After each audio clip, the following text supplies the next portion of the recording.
Next topic है बच्चों ऊष्मा भंडार के संपर्क में नियत आयतन वाले निकाय के लिए संतुलन प्रतिबंध। ये नेक्स्ट टॉपिक है अपना ऊष्मा भंडार के संपर्क में नियत आयतन वाले निकाय के लिए संतुलन प्रतिबंध। संतुलन प्रतिबंध, चलिए बात करते हैं, इसका डेरिवेशन निकालते हैं कि संतुलन प्रतिबंध क्या आएगा। तो पहले हम एक ऊष्मा भंडार लेंगे और एक निकाय लेंगे, उन दोनों में ऊष्मा का आदान प्रदान करेंगे, वहाँ से एंट्रोपी में कितना परिवर्तन होगा उसके बारे में बात करेंगे। हाँ, ऊष्मा भंडार और निकाय ये कहलाएगा पूरा एक संयुक्त निकाय। क्या कहलाएगा? संयुक्त निकाय। चलिए टोपी डालिए और लिखिए आगे। माना एक निकाय ए, माना एक निकाय ए, माना एक निकाय ए कैपिटल ए ऊष्मा भंडार के संपर्क में है, ऊष्मा भंडार के संपर्क में है, ऊष्मा भंडार के संपर्क में। इस निकाय का आयतन V है, इस निकाय का आयतन V है जो कि नियत है, इस निकाय का आयतन V है जो कि नियत है, जो कि नियत है। आगे लिखिए, हमें इस नियत आयतन पर, हमें इस नियत आयतन पर, हमें इस नियत आयतन पर निकाय के लिए संतुलन प्रतिबंध ज्ञात करना है, निकाय के लिए संतुलन प्रतिबंध ज्ञात करना है, निकाय के लिए संतुलन प्रतिबंध ज्ञात करना है,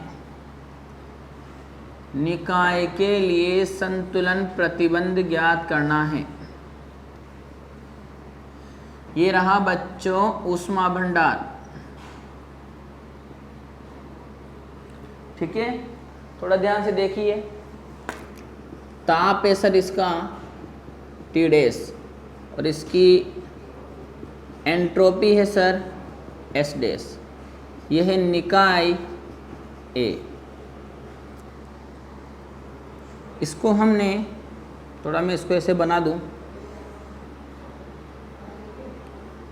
इसको हमने कैपिटल Q ऊष्मा दी और इसकी एंट्रोपी है, एंट्रोपी इसकी S। इसकी एंट्रोपी कितनी? S। कितनी ऊष्मा दी? Capital Q। निकाय कौन है? A। ऊष्मा भंडार का ताप कितना है? T dash. एंट्रोपी कितनी है? S dash. और इसको जो दी गई है ऊष्मा, उसको एक काम कीजिए, Q डैश लिख लीजिए, Q डैश। ठीक है, तो अभी हमने कहाँ तक लिखवाया? ज्ञात करने, यहाँ तक लिखवाया। मैं दो बातें बोल सकता हूँ कि इस निकाय ने Q डैश ऊष्मा का अवशोषण किया है, Q डैश ऊष्मा का अवशोषण किया है। या यूँ बोल सकता हूँ कि इस निकाय ने Q डैश ऊष्मा का उत्सर्जन किया है। लेकिन एक और शब्द काम में लूँगा, यदि इस निकाय ने अवशोषण किया है ऊष्मा का, जैसे मेरी बात सुनिए, गर्म पानी है, गर्म पानी, उसमें ठंडा पानी मिलाएं, तो गर्म पानी ने ऊष्मा का क्या किया है? अवशोषण किया है। लेकिन वो कैसा आएगा? नेगेटिव। जब भी तो उसके ताप में क्या आएगी? कमी आएगी। तो मैं यहाँ लिखूंगा कि ऊष्मा भंडार ने -Q डैश ऊष्मा का क्या किया है? अवशोषण किया है। पर माइनस बोलना जरूरी है, यदि माइनस नहीं बोलूंगा तो फिर वो गलत हो जाएगा। तो मैं तीन शब्द काम में लूंगा, तीन शब्द तो मैं अर्थ बता दूं उनके, तो उनमें से काम में एक लेना। एक तो बोलो निकाय ए ने Q डैश ऊष्मा ली है, ऊष्मा भंडार ने Q डैश ऊष्मा दी है, लेकिन जो काम में लूंगा वह क्या है? ऊष्मा भंडार ने -Q डैश ऊष्मा का अवशोषण किया है।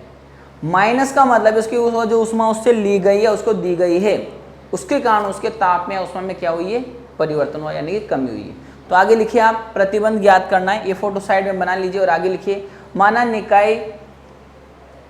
निकाय कोमा ताप T पर, माना निकाय ताप T पर ऊष्मा भंडार से, माना निकाय ताप T से, ताप T पर, माना निकाय कोमा ताप T पर ऊष्मा भंडार से Q डैश ऊष्मा अवशोषित करता है, Q डैश ऊष्मा अवशोषित करता है, Q डैश ऊष्मा अवशोषित करता है, अर्थात ऊष्मा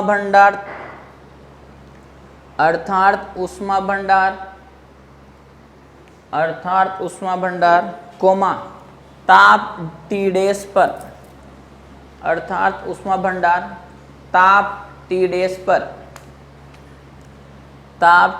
पर माइनस Q डैश ऊष्मा अवशोषित करता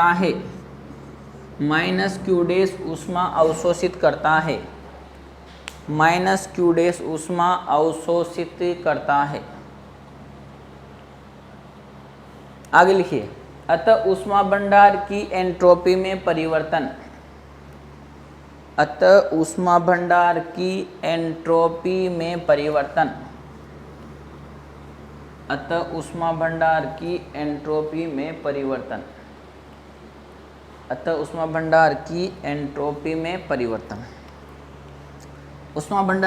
कितनी, S, परिवर्तन डेल्टा, उसकी ऊष्मा कितनी है, Q डैश, ताप कितना है ऊष्मा भंडार का, सर वो है T डैश, पक्का। अब इसने ऊष्मा तो दी है, लेकिन हम अवशोषण के बारे में बात करें तो उसने माइनस Q डैश ऊष्मा का क्या कर लिया, अवशोषण, माइनस आ जाएगा। समीकरण 1 लिखो, यहाँ तक फोटो बना लो और समीकरण 1 तक लिखो। अब ऊष्मा गतिकी का जो नियम है वो एक बात बताता है कि यदि नियत आयतन पर किसी भी निकाय को ऊष्मा दी जाए या ली जाए तो उसकी जो माध्य ऊर्जा है या आंतरिक ऊर्जा है उसमें परिवर्तन के बराबर होता है। यदि हम ऊष्मा सम आयतनीय प्रक्रम में ऊष्मा दे रहे हैं तो आंतरिक ऊर्जा में वृद्धि हो जाएगी, ऊष्मा ले रहे हैं तो आंतरिक ऊर्जा में कमी हो जाएगी बच्चों, ठीक है। तो समीकरण 1 के बाद लिखिए, ऊष्मा गतिकी के प्रथम नियम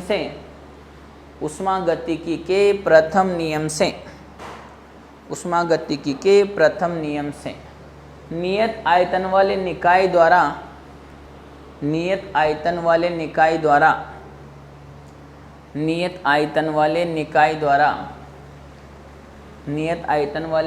द्वारा अवशोषित ऊष्मा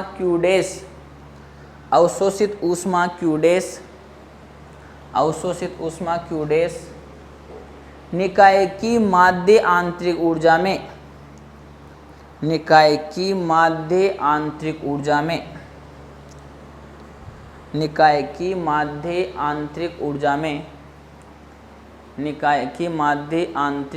में वृद्धि के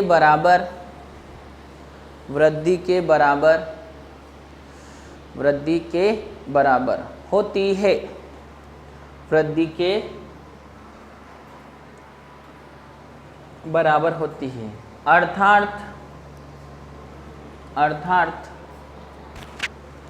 अर्थात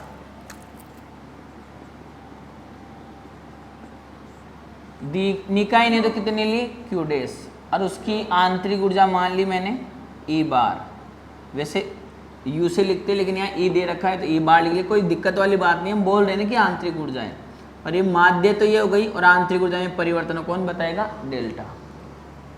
लिखिए आप यहाँ तक। अब देखो, इस मान को समीकरण 1 में रखने पर, इस मान को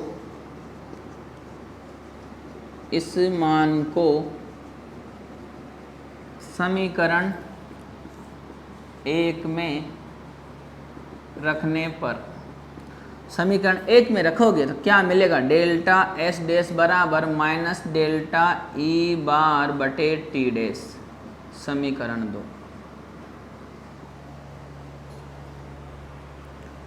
लिख लिया बच्चों। मैंने बोला था कि पूरा जो निकाय सिस्टम मान रहे हैं, पूरा निकाय संयुक्त निकाय जिसमें ऊष्मा भंडार भी आएगा और निकाय ए भी आएगा। यहाँ तक लिखने के बाद आगे लिखिए आप, जल्दी जल्दी लिखो। चलो आगे बात करते हैं। बिल्कुल सर, आगे की बात कीजिए। लिखो आप आगे, लिखो। इस प्रक्रम में संयुक्त निकाय, ये पूरा क्या है, संयुक्त निकाय। इस प्रक्रम में संयुक्त निकाय, कोष्टक में लिखिए ऊष्मा भंडार प्लस निकाय। संयुक्त निकाय के कोष्टक में क्या लिखना है,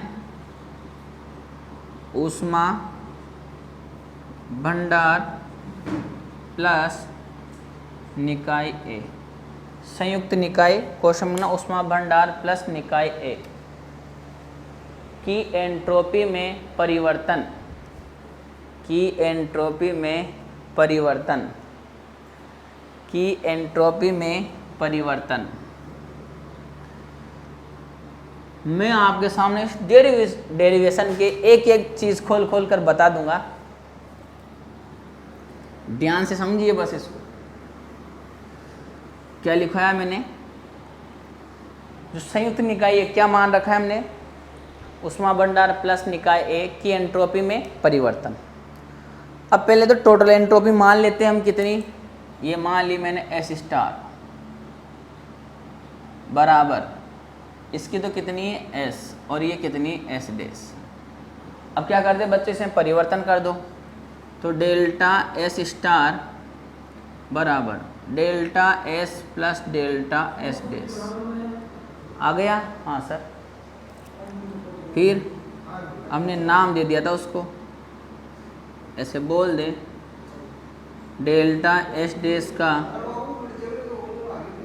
मान रखने पर, तो delta S star equal to delta S minus इसकी वैल्यू कितनी थी sir, delta E bar by T dash.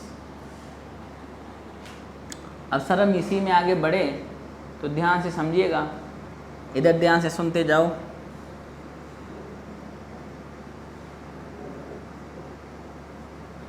चलो, delta S star T dash मैंने एलसीएम ले लिया। सर आलस क्यों आ रहे, अरे नहीं आ रहे आलस। फिर यहाँ से क्या बाहर ले लिया जाए, यहाँ सर माइनस और ये डेल्टा हमने बाहर ले लिया, तो यहाँ क्या मिला सर, ई बार माइनस टी डैश एस और ये टी डैश। इसको नाम दे दें हम समीकरण 3।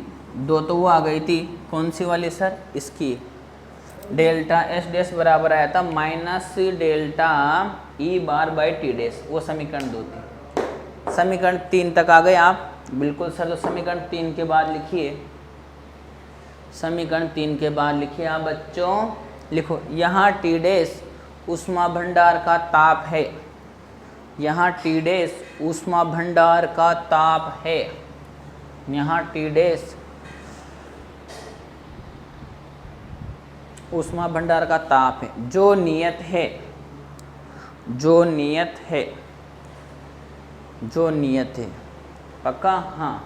तभी तो सर ये नियत था, तभी उस डेल्टा को बाहर ले लिया। फिर वापस रखना चाहे तो हम टी डैश तो बाहर और डेल्टा एस आगे लिखो। इस समीकरण में राशि, इस समीकरण में राशि कौन सी राशि है वाली, इस समीकरण में राशि ई बार माइनस टी डैश एस, कोष्ठक में लिख लीजिए ई बार माइनस टी डैश एस, राशि ई बार माइनस टी डैश एस को नए फलन f द्वारा परिभाषित किया जाता है, को नए फलन f द्वारा, नए फलन f द्वारा परिभाषित किया जाता है, नए फलन f द्वारा परिभाषित किया जाता है, जिसे हेल्महोल्ट्ज़ मुक्त ऊर्जा फलन कहते हैं, जिसे हेल्महोल्ट्ज़ मुक्त ऊर्जा कहते हैं, जिसे हेल्महोल्ट्ज़ मुक्त ऊर्जा कहते हैं, जिसे हेल्महोल्ट्ज़ मुक्त ऊर्जा कहते हैं, हेल्महोल्ट्ज़ मुक्त ऊर्जा कहते हैं। लिख लिया। अतः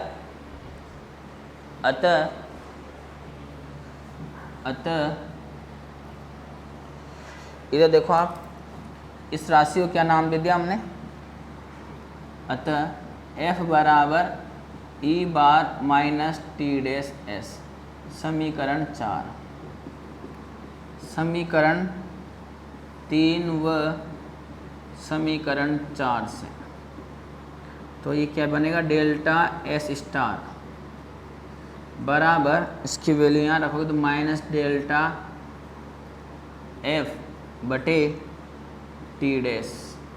लिखो बच्चों, इसको नाम दे दीजिए समीकरण 5। लिखिए, लिख लिया? अरे लिख लिया क्या आलसी हो, जल्दी लिखो। लिख लिया भैया? चल आगे लिख। समीकरण 5 के बाद लिखिए, निकाय ए के ऊष्मा भंडार के साथ, निकाय ए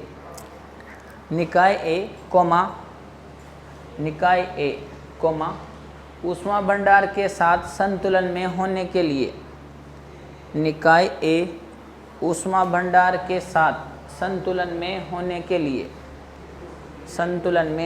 के लिए, आवश्यक है कि संयुक्त निकाय की एंट्रोपी अधिकतम हो। निकाय ए के ऊष्मा भंडार के साथ, निकाय ए के ऊष्मा भंडार के साथ संतुलन में होने के लिए आवश्यक है कि संयुक्त निकाय की एंट्रोपी अधिकतम हो। संयुक्त निकाय की एंट्रोपी अधिकतम हो। कैसी हो बच्चों? अधिकतम हो। तो हम अधिकतम के लिए एक शर्त लेते हैं, ग्रेटर देन इक्वल टू 0। कैसे? ये वाली, इधर देखो आप, देखो थोड़ी सी देर और देख लो इधर, delta S vector greater than equal to 0। इस वैल्यू को रखिए, यहाँ तो लिख दूँ मैं, अर्थात समीकरण 5 से वैल्यू रखिए माइनस डेल्टा एफ बटे T dash greater than equal to 0। T को उधर भेजो तो minus delta F greater than equal to 0। फिर इसको उधर भेजो, माइनस को, तो माइनस से चिन्ह क्या हो जाएगा, चेंज हो जाएगा। अब जब इसमें परिवर्तन कैसा रहे, लेस देन 0, इसका मतलब f कैसा होना चाहिए, f क्या होना चाहिए, न्यूनतम। या तो निम्नतम बोल दो या बोल दो न्यूनतम। परिवर्तन क्या आना चाहिए, 0, या delta F less than equal to 0। f कैसा होना चाहिए, मिनिमम। अब इसके लिए एक लाइन लिखिए, अर्थात नियत आयतन, हमें हेल्महोल्ट्ज़ ऊर्जा निकालनी तो वो आ चुकी, लेकिन ये कब परिभाषित होगी, वो होगी ऊष्मा भंडार के संपर्क में। एक निकाय तो है, लेकिन वो किसमें, नियत आयतन में। ऊष्मा भंडार का मतलब बहुत सारी एनर्जी उसके पास, उसका ताप है ना, कितनी भी ऊष्मा ले लो कांस्टेंट रहेगा, उसका ताप क्या रहेगा, कांस्टेंट रहेगा। अब उसकी निकाय आयतन के लिए, नियत आयतन के लिए बात करें तो आयतन में परिवर्तन नहीं होगा। तो एक बात ध्यान समझ लो कि ऊष्मा भंडार के संपर्क में नियत आयतन वाली वस्तु या निकाय, ऊष्मा भंडार के संपर्क में नियत आयतन वाली वस्तु या निकाय संपर्क में है, तो जो उसकी एनर्जी का आदान प्रदान हो रहा है, उस एनर्जी को आप क्या नाम दोगे, संतुलन के लिए प्रतिबंध होगा हेल्महोल्ट्ज़ मुक्त ऊर्जा का, जिसकी वैल्यू क्या होनी चाहिए, हेल्महोल्ट्ज़ ऊर्जा में परिवर्तन न्यूनतम होना चाहिए या 0 के बराबर होना चाहिए। तो F की इक्वल टू क्या होना चाहिए, न्यूनतम होनी चाहिए। ठीक है, तो लिखो, अर्थात नियत आयतन वाले निकाय के लिए, अर्थात नियत आयतन वाले निकाय के लिए, अर्थात नियत आयतन वाले निकाय के लिए, नियत आयतन वाले निकाय के लिए ऊष्मा भंडार के साथ संतुलन के लिए, अर्थात नियत आयतन वाले निकाय के लिए ऊष्मा भंडार के साथ, अर्थात नियत आयतन वाले निकाय के लिए ऊष्मा भंडार के साथ संतुलन के लिए आवश्यक है कि, संतुलन के लिए आवश्यक है कि हेल्महोल्ट्ज़ मुक्त ऊर्जा फलन, हेल्महोल्ट्ज़ मुक्त ऊर्जा फलन कोशमना कैपिटल F, हेल्महोल्ट्ज़ मुक्त ऊर्जा फलन कोशमना कैपिटल F, हेल्महोल्ट्ज़ मुक्त ऊर्जा फलन कोशमना कैपिटल F न्यूनतम हो, न्यूनतम हो, न्यूनतम हो, न्यूनतम हो। लिख लिया बच्चों? चलो, ये तो हो गई हमारे किसकी बात, ऊष्मा भंडार के संपर्क में नियत आयतन वाले निकाय के लिए संतुलन प्रतिबंध। पक्का? हाँ सर। चलो अगला टॉपिक डालो, अगला टॉपिक डालो, सेम टू सेम है, बस यहाँ पर नियत दाब आ जाएगा दोस्तों। 2 डेरिवेशन और बचे हैं, इसके बाद ये यूनिट खत्म। कितने दिनों से बोल रहे हो सर आप कि यूनिट खत्म, यूनिट खत्म। अब इसके लिए ऊष्मा भंडार के संपर्क में नियत दाब वाले निकाय के लिए संतुलन प्रतिबंध। तो फिर यहाँ एनर्जी यह नहीं आएगी, यहाँ पर एनर्जी यह नहीं आएगी, इसके लिए एनर्जी आएगी प्रतिबंध के लिए एंथैल्पी। एंथैल्पी परिभाषित होगी यहाँ से। एंथैल्पी कौन परिभाषित होगा बच्चों? एंथैल्पी। ठीक है, ओके सर, ये हम इस सबको रफ कर देते हैं। तो टॉपिक क्या हुआ आपका? ऊष्मा भंडार के संपर्क में नियत दाब वाले निकाय के लिए संतुलन प्रतिबंध। कोष्ठक में क्या लिखा हमने? एंथैल्पी। सर कोष्ठक में कहाँ लिखा? आधा तो बाहर है। इसी प्रकार से इसका ध्यान रखना है कि ऊष्मा भंडार लेना है, बस उसका यहाँ पर क्या नियत रखना है? दाब। क्या नियत रखना है? दाब। तो इसमें लिखिए फटाफट, लिखो। माना एक निकाय कैपिटल ए है, माना एक निकाय कैपिटल ए है जो ऊष्मा भंडार के साथ नियत दाब पी पर, जो ऊष्मा भंडार के साथ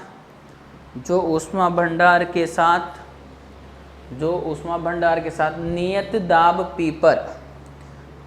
दाब पी पर संपर्क में है। माना एक निकाय कैपिटल ए है जो ऊष्मा भंडार के साथ नियत दाब पी पर संपर्क में है। माना ये निकाय ताप T' पर, माना ये निकाय ताप T'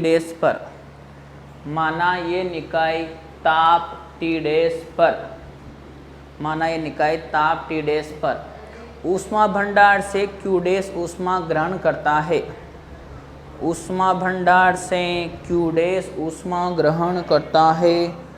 ऊष्मा भंडार से Q' ऊष्मा ग्रहण करता है। अर्थात ऊष्मा भंडार निकाय ए से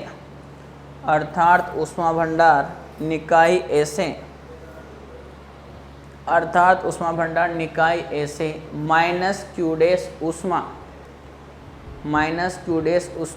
ग्रहण करता है। इधर हम बना रहे, इसको आपको बनाना है।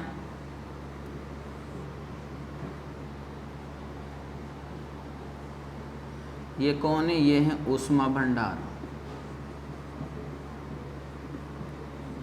ठीक है, चलो आगे देखो। ताप कितना है? T'। दाब कितना है इसका? P। यहाँ कौन है? निकाय ए।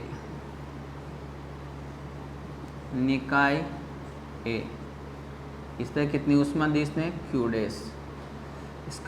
इसका भी क्या है? नियत दाब है सर, वो भी कितना है? P। ठीक है, चलो बना लो इसको। और इस पूरे को तो हमने बताए रखा है, दोनों के सिस्टम को। इसको क्या बोलोगे? संयुक्त निकाय। क्या बोलोगे बच्चों? संयुक्त निकाय।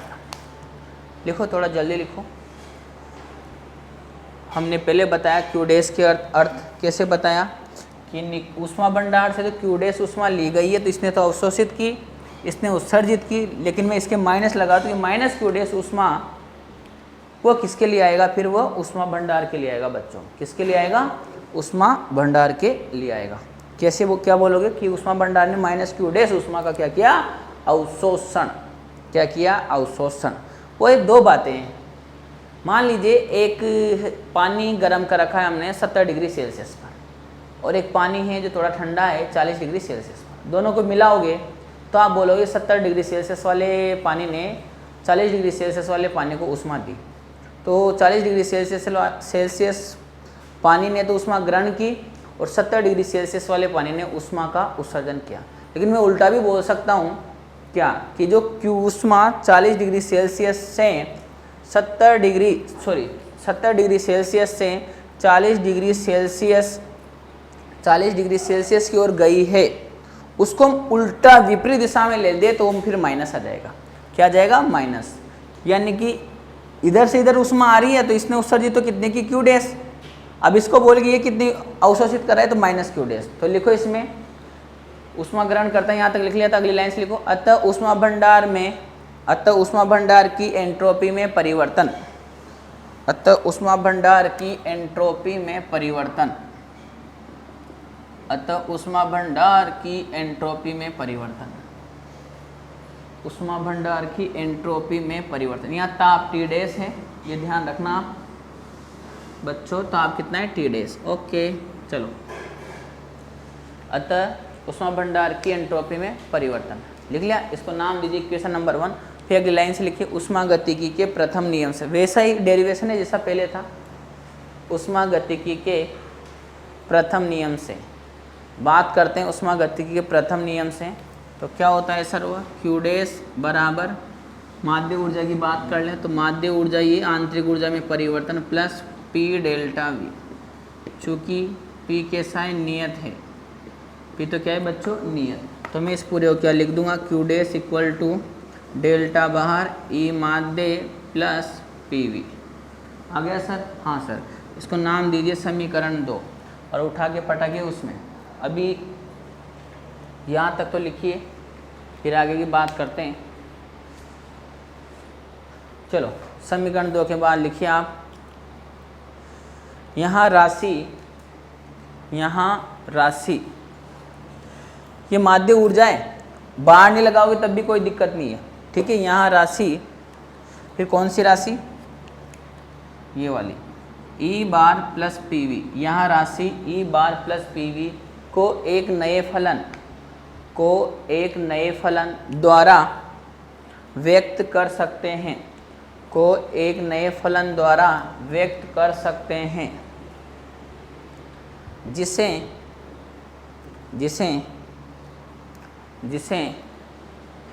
एंथैल्पी या निकाय की पूर्ण ऊष्मा क्वेश्चन ना कैपिटल एच कहते हैं। जिसे एंथैल्पी या निकाय की पूर्ण ऊष्मा कैपिटल एच कहते हैं। आगे देखिए अतः, अब मैं क्या दे दूँ? इसको मैं नाम दे दूँ अतः। तो सुनिए, अतः H बराबर ई बार प्लस पी वी। आ गया बच्चों? लिखो इसको जल्दी से। अब इसको मान को रख दे, इसको नाम तो देते हैं समीकरण 3। तो समीकरण 2 व समीकरण 3 से वही एंट्रोपी का मान न्यूनतम करना है। इस वैल्यू को रखूँ मैं यहाँ तो क्या मिलेगा बच्चों? आप देखते जाइए। ये मिल जाएगा हमें क्यू डैश बराबर डेल्टा एच। इसको नाम दीजिए समीकरण 4 और इस वैल्यू को रखिए आप समीकरण 1 में। समीकरण 1 में रखूँ तो समीकरण 1 व समीकरण 4 से तो क्या मिलेगा बच्चों? ये delta S dash equal to minus, इसकी वैल्यू यहाँ रखूँगा तो डेल्टा एच बटे टी डैश। लिख लिया। ये हो गई हमारी समीकरण 5। 4 तक हो गया था? हाँ सर 5 ही। Okay okay. लिखो इस 5 के बाद लिखिए इस संयुक्त निकाय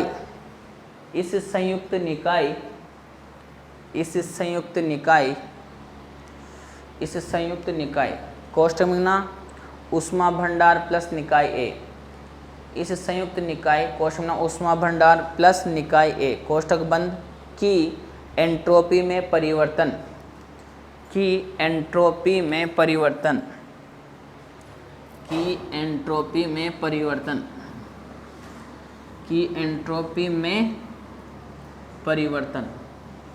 देखिए आगे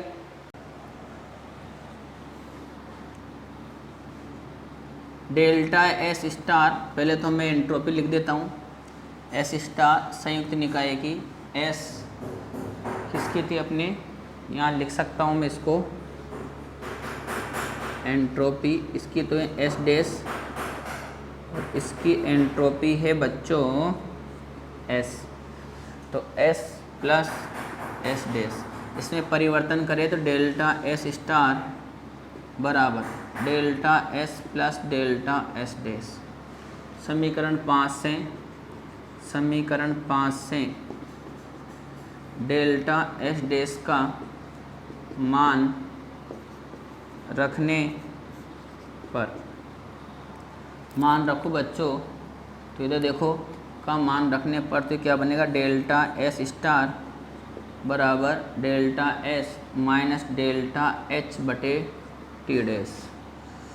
डेल्टा एस स्टार बराबर एलसीएम ले लो टी डैश, तो T dash delta S minus delta H आ गया बच्चों। हाँ सर, अब इसमें भी डेल्टा डेल्टा खेलते हैं थोड़ा सा हम, या माइनस माइनस खेल लो सर, बिल्कुल खेल लेते हैं माइनस माइनस। तो इधर देखो क्या मिलेगा, डेल्टा यहाँ से माइनस लोगे तो delta H minus T dash delta S बटे टी डैश आ गया सर। हाँ सर, इसको नाम दीजिए आप इक्वेशन नंबर 6 तो सॉरी 5 तो पहले आ चुकी, इक्वेशन नंबर 6 जल्दी करो और 6 के बाद लिखो, चूँकि टी डैश ऊष्मा भंडार का ताप है जो कि नियत है, चूँकि टी डैश ऊष्मा भंडार का ताप है जो कि नियत है, जो कि नियत है, जो कि नियत है, कैसा है बच्चों, जो कि नियत है। क्या बोला मैंने, चूँकि टी डैश ऊष्मा भंडार का ताप है जो कि नियत है, लिख लिया। हाँ सर, अगली लाइन से लिखिए आप, समीकरण 7 के बाद लिखिए, लिखो चूँकि संतुलन के लिए संयुक्त निकाय की एंट्रोपी, चूँकि संतुलन के लिए, अब किसके संतुलन के लिए, ऊष्मा भंडार के संपर्क में नियत दाब वाले निकाय के संतुलन, तो इसको पूरा लिख लीजिए आप, ऊष्मा भंडार के संपर्क में, ऊष्मा भंडार के संपर्क में, ऊष्मा भंडार के संपर्क में नियत दाब वाले निकाय, नियत दाब वाले निकाय के लिए संतुलन प्रतिबंध, नियत दाब वाले निकाय के लिए संतुलन प्रतिबंध के लिए आवश्यक है कि, के लिए आवश्यक है कि, संतुलन प्रतिबंध के लिए आवश्यक है कि संयुक्त निकाय की एंट्रोपी अधिकतम हो, संयुक्त निकाय की एंट्रोपी अधिकतम हो, संयुक्त निकाय की एंट्रोपी अधिकतम हो, अधिकतम हो, अर्थात delta S star greater than equal to 0। समीकरण 7 से मान रखने पर क्या मिलेगा, ये क्या मिलेगा, क्या मिलेगा, रख दो यहाँ minus delta H minus T dash S बटे T greater than equal to 0। जल्दी करो, इस वैल्यू को रखने के बाद क्या मिलेगा वो भी सुनो।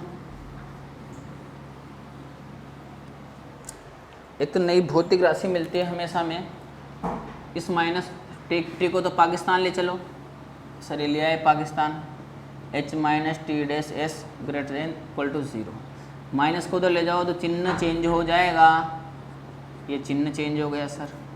अब ये तो परिवर्तन है ना, तो ये डेल्टा को हटा दो और डायरेक्ट क्या लिख दो, H minus T dash S equal to न्यूनतम, कैसा न्यूनतम, कैसा न्यूनतम, ये याद रखना है, H minus T dash S, H minus T dash S ये क्या होना चाहिए, मिनिमम होना चाहिए। ठीक है बच्चों, पढ़ते रहो इसको, और ज़्यादा से ज़्यादा यदि मेरे पूरे वीडियो देखने सभी ईयर के, first year second year final year के, तो आप हमारे जो मतलब हमारा जो ऐप है उसको आप परचेस कर सकते हैं, वो प्ले स्टोर पर मिलेगा, ज्ञानम कंपटीशन क्लासेस के नाम से। ठीक है बच्चों, धन्यवाद।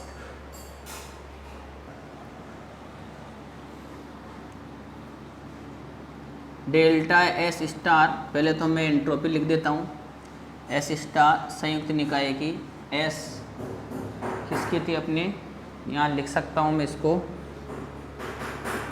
एंट्रोपी इसकी तो है एस डैश, और इसकी एंट्रोपी है बच्चों एस, तो एस प्लस एस डैश, इसमें परिवर्तन करें तो डेल्टा एस स्टार बराबर delta S plus delta S dash.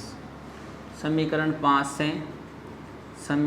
5 से डेल्टा एस डैश का मान रखने पर, मान रखो बच्चों, तो इधर देखो का मान रखने पर तो क्या बनेगा, डेल्टा एस स्टार बराबर delta S minus delta H बटे टी डैश।